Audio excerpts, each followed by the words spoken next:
بسم اللہ الرحمن الرحیم۔ السلام علیکم۔ حضرت یوسف علیہ السلام اور زلیخا کا مکالمہ۔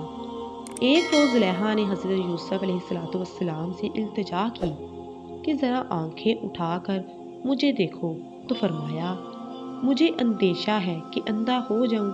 وہ کہنے لگی تمہاری آنکھیں کس قدر خوبصورت ہیں، تو فرمایا جب میں قبر میں اتارا جاؤں گا تو میرے چہرے کی جو چیز سب سے پہلے گر جائے گی وہ یہی آنکھیں ہیں۔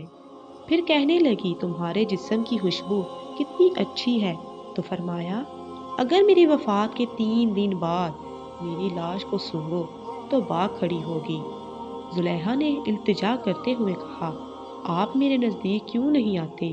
تو فرمایا تم سے دور رہ کر خداوند عالم کی قربت حاصل کرنا چاہتا ہوں۔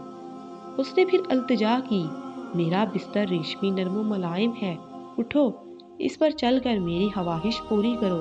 تو فرمایا مجھے خوف ہے کہ جنت میں میرا جو حصہ ہے وہ ختم ہو جائے گا۔ کہنے لگی اگر تم میری بات نہیں مانو گے تمہیں شکنجوں میں جکڑ کر رکھ دوں گی۔ فرمایا خدا میری حفاظت کرے گا۔ سبحان اللہ۔